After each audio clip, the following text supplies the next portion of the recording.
Que bom que você separou um tempo na sua agenda desse dia para estar aqui conosco. Queria agradecer você pela sua presença, que Deus te abençoe. Também queria mandar aqui um abraço para o pessoal que está nos assistindo pela internet. Que Deus te abençoe aí onde você está e que você seja muito abençoado por tudo que está acontecendo até agora e porque vai acontecer também nesse momento de abrir a palavra e ouvir a voz de Deus.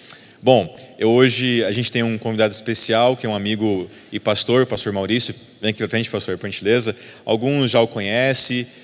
O pastor Maurício trabalha junto ao departamento jovem aqui da Polícia Central.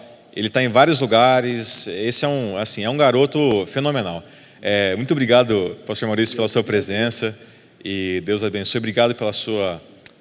você atendeu muito rápido o nosso convite. E Deus te abençoe e te use para a gente também ser alimentado nessa noite. Deus abençoe. Obrigado. O Edmur é meu amigo, por isso que ele me elogia. Mas é um prazer para mim estar aqui.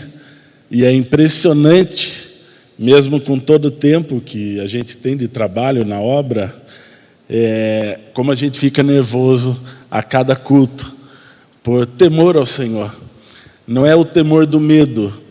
O temor, quando a Bíblia fala temor de Deus, ela fala o temor é quando nós conhecemos a vontade do nosso Senhor e temos o desejo de cumpri-la.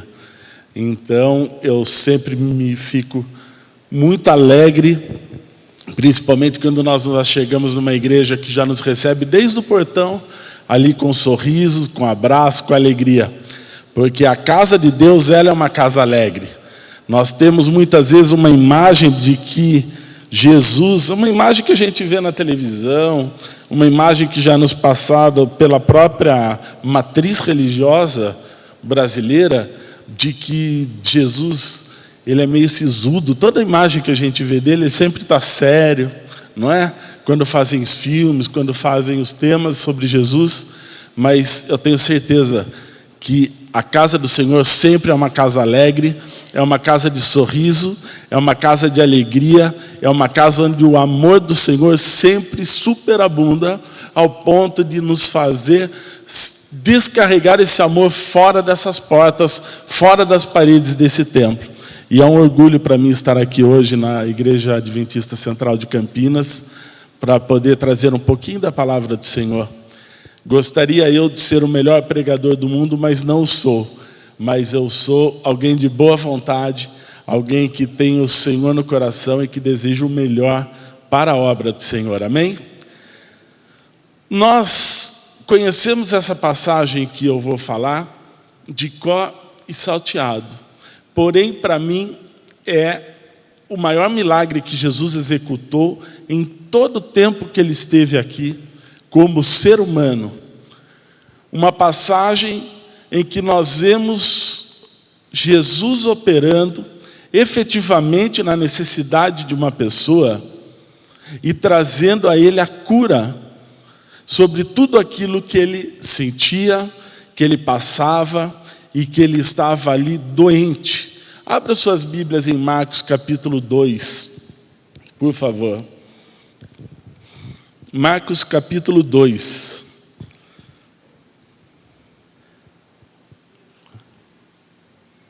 Amém? Nos diz a palavra do Senhor.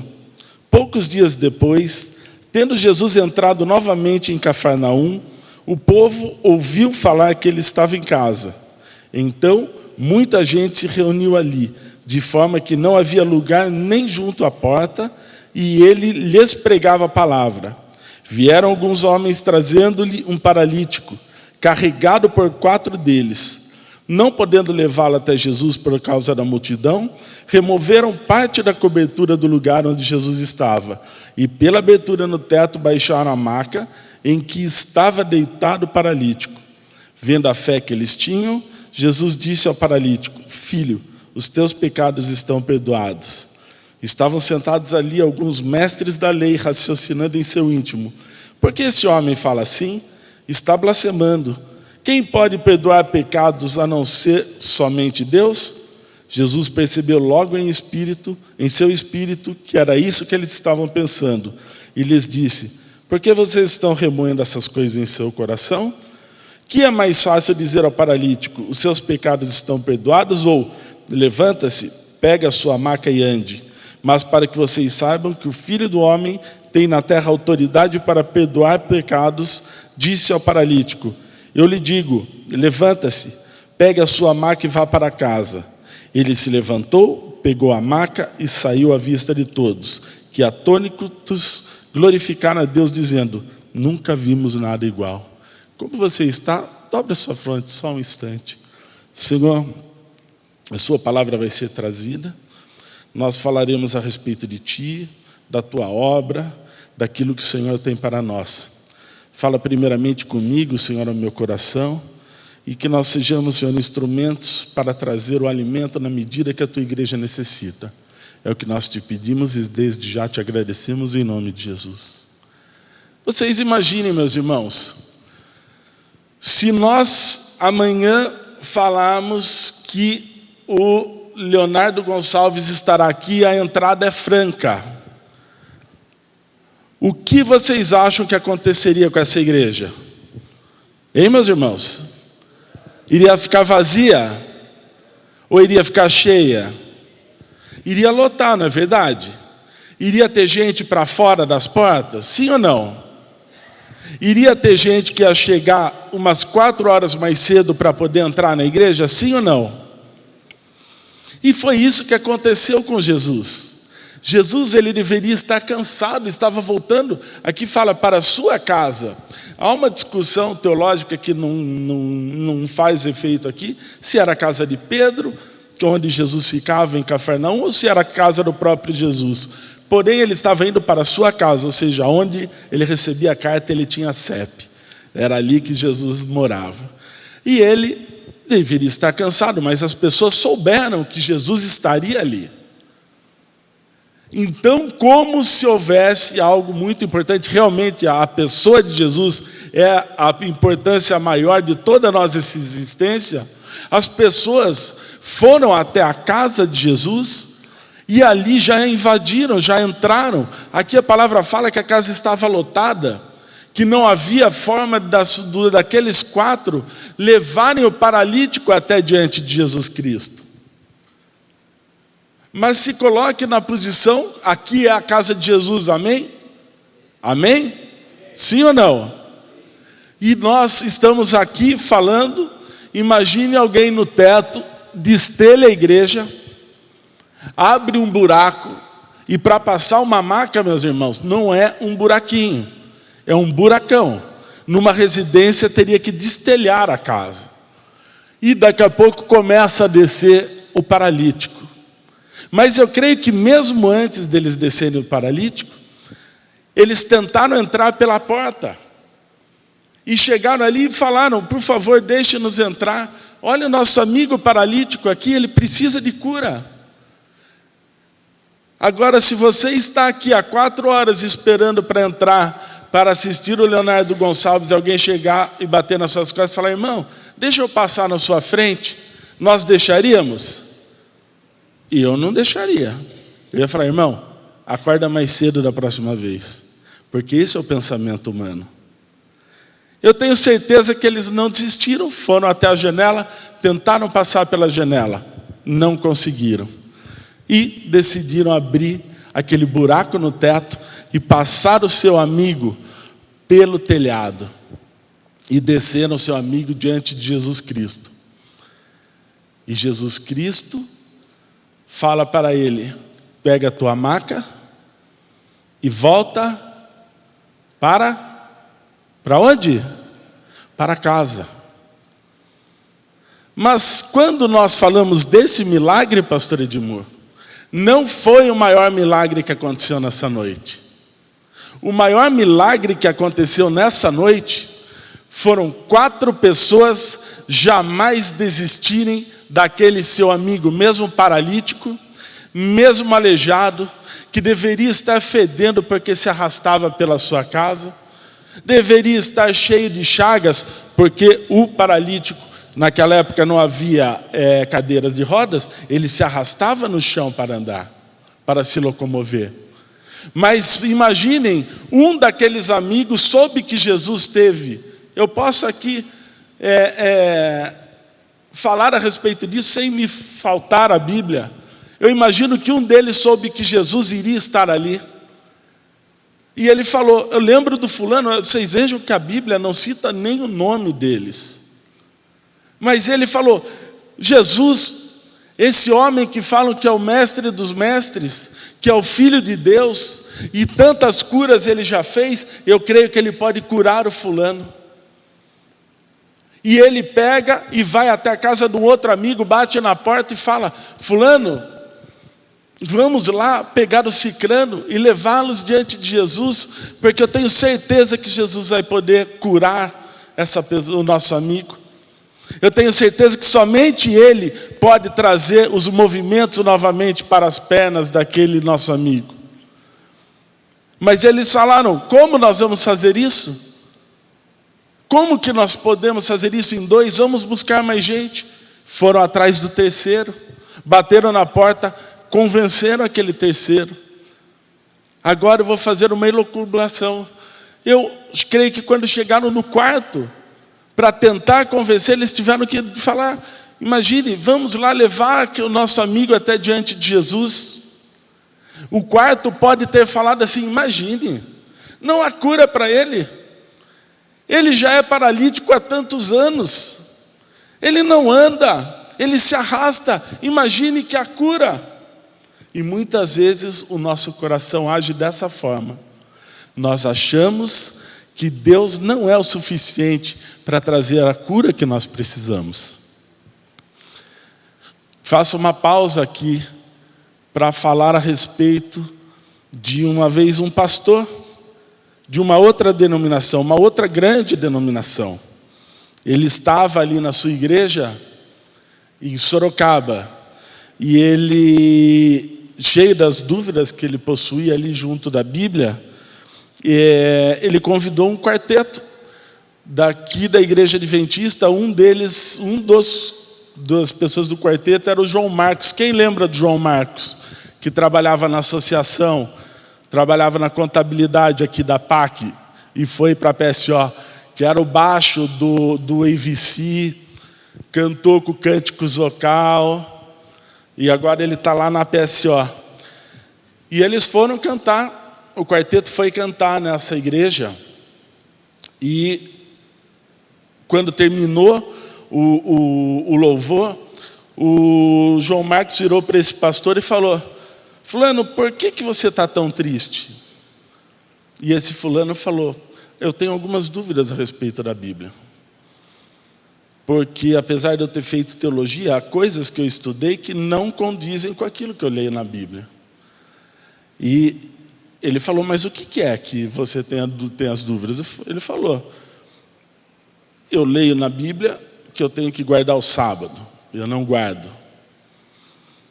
Eu sei que Jesus veio para me salvar, mas a denominação que eu pertenço crê na predestinação, que ou você nasceu salvo, ou você nasceu perdido, que Deus já sabe quem vai se perder e quem vai ser salvo.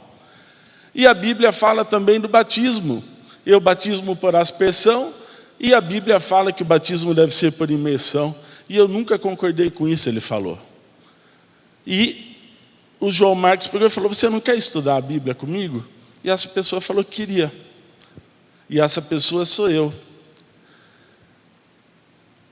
E nós começamos a estudar a Bíblia pelo Facebook. E o João Marcos lá na PSO, eu no meu escritório, e ele começou a passar alguns estudos comigo em relação àquelas dúvidas que eu havia apontado. Eu estava muito chateado. Eu era presidente do campo. E eu ia pedir afastamento do ministério para poder pôr a minha cabeça no lugar, que eu achei que era estresse. E daí o João começou a estudar a Bíblia comigo. O João é meu amigo pessoal. E chegou num ponto, ele falou, Maurício, você tem que estudar com o pastor. Daí, encurtando bem a história, ele me levou para o pastor Genival. Quem conhece o pastor Genival? Então, o pastor Genival é meu pai na fé. Se vocês verem algum dia o pastor Genival pregando e eu estiver junto dele, ele vai me apresentar como filho, e ele não vai falar que é filho espiritual, ele sempre vai falar que é filho. E o pastor Genival terminou os estudos comigo. Daí eu fui batizado pelo pastor Disseu, que veio trazido, ele está aqui na central de Jundiaí agora. Ele saiu da PSO e veio assumir a central de Jundiaí. E aí eu pergunto, desses 4, eles tentaram entrar naquele lugar e as pessoas não deixavam. Eles buscaram entrar pelas portas, pelas janelas, por todos os lugares, e as pessoas não deixaram eles entrar. Eles destelham a casa de Jesus, colocam o paralítico dentro da casa, de frente a Jesus Cristo. E eu imagino a cena, Jesus Cristo olhando, primeiramente a casa sendo destelhada, e ele como carpinteiro, ele sabia o trabalho que iria dar para arrumar, mas ali ele olhava e via o quê? A fé daqueles 4 amigos. Aquele amigo é baixado diante de Jesus Cristo. E Jesus Cristo, quando nós vemos um paralítico, quando nós vemos um cego, quando alguma pessoa vem aqui e pede oração para nós, para a cura, como nós oramos, pastor Edmur? Senhor, cura dessa doença, não é? Senhor, cura dessa enfermidade. Não é assim que nós oramos, irmão? Sim ou não? Mas Jesus nunca obrigou ninguém a receber a cura. Se você pegar a Bíblia inteira e você procurar os milagres de Cristo, você nunca verá Jesus Cristo falando, você cego, está curado. Mas você, na maioria das vezes, você olhará e Jesus perguntará, que queres tu? E agora, será que Jesus tinha algum problema, que ele viu um paralítico descendo ali na sua frente? Ele olhou aquele paralítico e ele não sabia que a pessoa desejava voltar a andar? Sim ou não? Sim ou não, igreja? Sim ou não, igreja? Lógico. Mas o grande mote desse milagre não era ele ser curado da sua paralisia. O que aquele homem precisava ouvir era que os seus pecados estão perdoados. Naquela época, quando havia uma doença muito grave, ela era imputada ao pecado. Se vocês voltarem ao livro de Jó, Jó era um homem justo e fiel, não é? Deus afirma isso em Jó 1:1 e Jó 1:8. 2 vezes ele afirma que Jó era um homem justo e fiel. E mesmo assim os seus amigos ali, religiosos também, quando Jó teve os seus problemas, os seus amigos falaram, Jó, confessa os seus pecados. O que você fez? Porque isso que você está passando é fruto de pecado. E as pessoas não acreditavam que Jó era um homem justo, porque ele estava afligido de uma doença grave. E esse paralítico, tudo que ele precisava ouvir era que os seus pecados estavam perdoados. Eu tenho certeza, meus irmãos, que nesse momento em que Jesus fala, os seus pecados estão perdoados, eu tenho certeza que ele já conseguiria se levantar e sair. Porque a oração de Jesus Cristo, o poder que Deus tem sobre a nossa vida, não é um poder pela metade. Não é um poder, um terço do poder, ele cura mais ou menos. Se nós pegarmos ali em Marcos 8:22 para frente, nós vemos a cura do cego, Jesus fazendo barro e pergunta, o que vês tu? E ele fala o quê? Eu vejo os homens como se fossem árvores. Ou seja, aquele homem não era cego de nascença. Provavelmente, aqui fazendo mais uma história, aquele homem deve ter sofrido de sífilis, que sífilis leva à cegueira. E ele não morava mais na sua casa, porque ele foi expulso pelo pecado. E a cegueira foi o resultado do pecado que ele havia cometido. E daí Jesus ora novamente. Jesus ora, então, a oração de Jesus, ela não foi forte, entre aspas, o suficiente para curá-lo da primeira vez? Claro que foi. O problema é que Jesus queria mostrar para nós hoje que nós precisamos pedir perdão pelos nossos pecados, para que a cura espiritual se achegue à nossa vida. E esses amigos, eles tinham a fé que Jesus iria curar o quinto. Eles levam o seu amigo e Jesus fala: os seus pecados estão perdoados. Eles devem ter pensado: está louco? O que ele está pensando? Não está vendo que ele não anda? Não está vendo que ele tem problema? Olha as chagas na perna, deve estar cheio de casca, de se arrastar no chão. Ali, os senhores da lei, os mestres da lei também falando: quem é esse homem para falar que os pecados estão perdoados? Somente Deus pode perdoar. E nós, muitas vezes em nossa vida, nós duvidamos do poder de Deus. Nós oramos e não cremos. E por nós não cremos, o milagre não acontece. Mas aquele homem cria que Jesus Cristo era o Senhor. E quando Jesus Cristo falou: os seus pecados estão perdoados, ele já poderia ter saído andando. Mas para que o coração daqueles que estavam movidos pelo rancor religioso, que muitas vezes invade o nosso coração.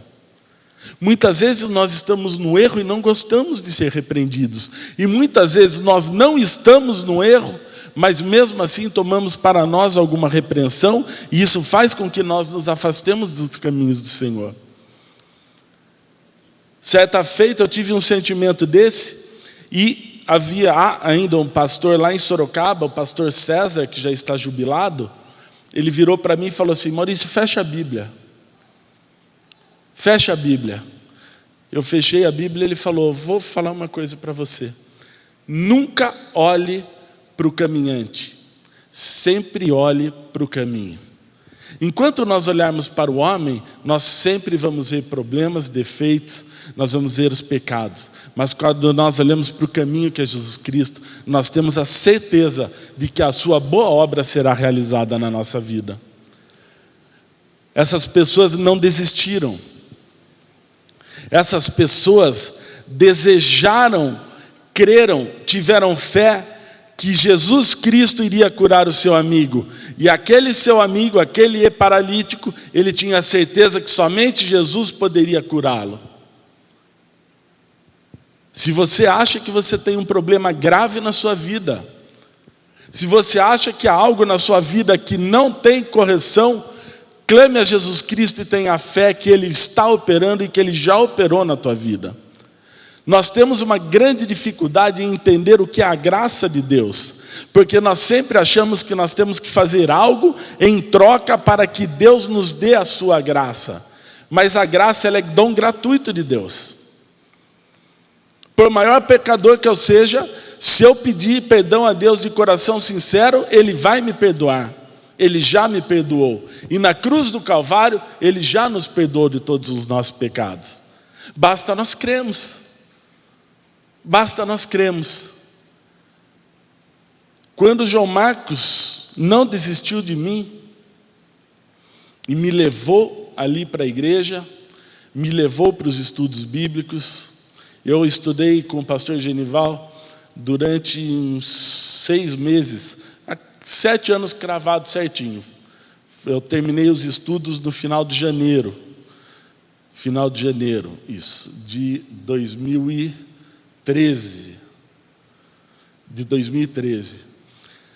Eu pensei muito comigo: será que eu estou fazendo certo abandonar no ministério, onde eu era pastor há 16 anos?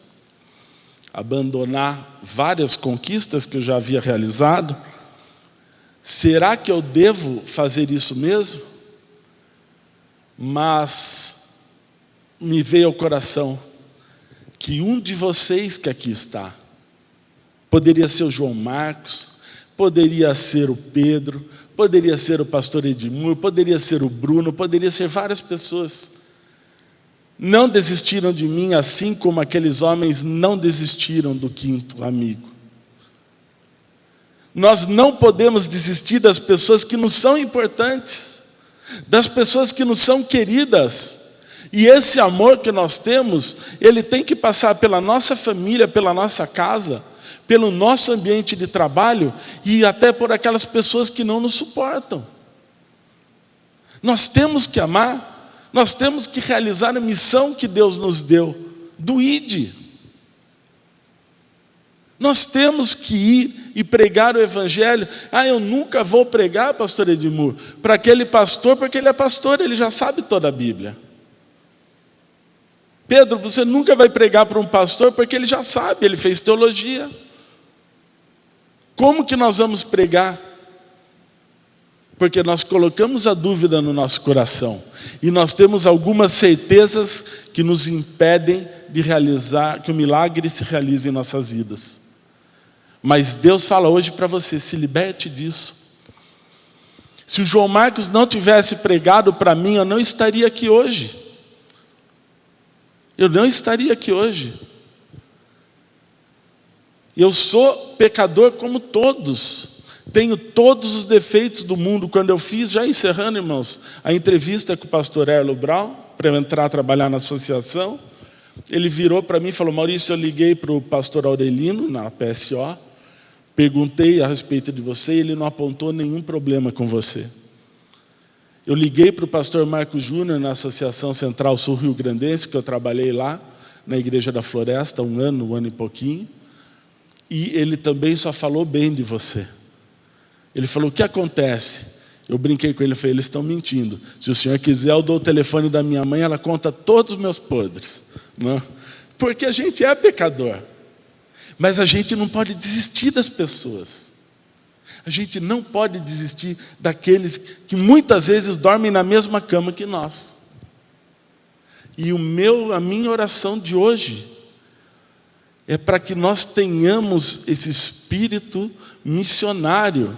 Não importa se é o Caleb, não importa se é um ano em missão, não importa se eu sou ancião, se eu sou diácono, diaconisa, não importa se eu não tenho cargo nenhum, se eu não tenho credencial, isso não importa, porque quem nos credencia é o Senhor Deus, para nós realizarmos a obra. Cada um de nós é um pastor, é uma pastora, cada um de nós é um evangelista. Mas a associação tem dinheiro, a associação pode contratar. Não, Deus entregou para vocês, Deus entregou para mim. Nós não podemos esperar que os outros façam aquilo que Deus pediu para nós realizarmos. Deus espera isso de nós. Deus espera que nós realizemos esse mesmo milagre de Marcos capítulo 2. De um grande milagre que é de nós não desistirmos. Não desistimos. Deus, Ele nos olha, Deus, Ele nos ama. E Ele quer que nós realizemos a obra dEle com amor, com carinho. Muitas vezes nós estamos cansados, muitas vezes nós estamos tristes, mas nós temos que nos fortalecer em Cristo, tendo a certeza que Ele nos faz superar todos esses obstáculos, que Ele nos faz superar tudo aquilo que nos faz mal, e Ele gratuitamente nos deu Jesus Cristo e toda a sua redenção e toda a sua graça, para que nós, bastando a nós somente, aceitar a Cristo como nosso Salvador, e nós temos o nosso nome ali na salvação. Difícil nós entendermos isso. Nós temos que nos batizar, nós temos que discipular, nós temos que fazer os nossos discípulos, mas nós temos que crer que Jesus Cristo nos basta. Nós não precisamos de moeda de troca, nós temos que ter Jesus Cristo em nossas vidas. E muitas vezes nós, por vários motivos, nós trocamos Jesus por muitas outras coisas, mas o que Ele deseja de nós é o nosso amor verdadeiro, o nosso afinco na obra do Senhor e o cumprimento do ID. É isso que Deus espera de vocês. Faz 6 anos que eu sou batizado. Eu batizei no dia 17 de novembro de 2013, na Central de Sorocaba. Quem me batizou foi o pastor Genival. E eu tenho muito orgulho de pertencer à Igreja Adventista do Sétimo Dia. Muito orgulho. Eu sempre fui quarteteiro, sempre amei quarteto. E quando eu conheci o pastor Erlo Brown, eu quase desmaiei, que eu falo para mim que o Arautos do Rei é antes de Erlo Brown, depois de Erlo Brown, né? a divisão. Então, tudo me alegra. Quando eu estou ali na associação, eu encontro com ele, me alegra o coração. Quando eu vejo os pastores ali, vários que pertenceram ao Arautos, me agrada, me alegra o coração. Pessoas que a vida inteira eu admirei, né? E Deus permite que eu viva isso hoje. Deus permite. Enquanto eu poderia estar enterrado num outro ministério, vivendo as minhas tristezas e pregando coisas que eu via que não condiziam com o meu coração. Eu louvo a Deus por cada um de vocês, meus irmãos, porque através de tudo que vocês fazem aqui, não importa se é aqui, se é na China, se é no Japão, se é nos Estados Unidos, aonde a igreja ora, onde a igreja dizima, onde a igreja oferta, mas um de vocês foi e me atingiu. E assim eu espero que cada um de vocês, esse ano, tenha como alvo atingir pelo menos uma pessoa, levar uma pessoa a Cristo Jesus, trazê-la para a salvação, porque é isso que o Senhor espera de nós. Amém? Vamos nos colocar em pé, vamos orar? Senhor, nós lhe agradecemos, ó Pai, por tudo que o Senhor tem feito. Te agradecemos pelo dom da vida. Te agradecemos por podermos, Senhor, vir à igreja. Temos liberdade de orar, de pregar a Tua palavra, de falarmos a respeito de Ti, sem ameaças de morte, Senhor, sem atos terroristas, ó Pai. Nós estamos num país, Senhor, que tem os seus problemas, mas é um país abençoado pelas suas mãos, ó Senhor. Senhor, cobre esta igreja, cada um que aqui está representando suas famílias, com as suas bênçãos, ó Pai. A Tua palavra fala em Deuteronômio 28, que as bênçãos do Senhor alcançarão aqueles que seguem a Tua palavra. E nós desejamos, Senhor, seguir a Tua palavra. Nós clamamos que o Teu Santo Espírito seja o nosso guia, que Ele nos desvie do mal, que o Teu Santo Espírito nos ensine, Senhor, a sermos homens e mulheres melhores, que nos ensine, Senhor, a sermos evangelistas, missionários melhores, que nós sejamos pais e mães melhores, que nós sejamos amigos melhores. Seja conosco, abençoa, Senhor, a Tua igreja, a direção da Tua igreja, os pastores, todos que trabalham na Tua obra, Senhor, todos que são membros desta igreja, desse distrito, ó Pai. Seja com cada um, os abençoa, traz paz ao seu coração, dai, Senhor, a cada um uma semana abençoada, de vitória, Senhor, uma semana onde cada um que aqui está, veja a glória do Senhor resplandecendo em suas vidas. É o que nós te pedimos, Senhor, e desde já te agradecemos, em nome de Jesus Cristo. Amém.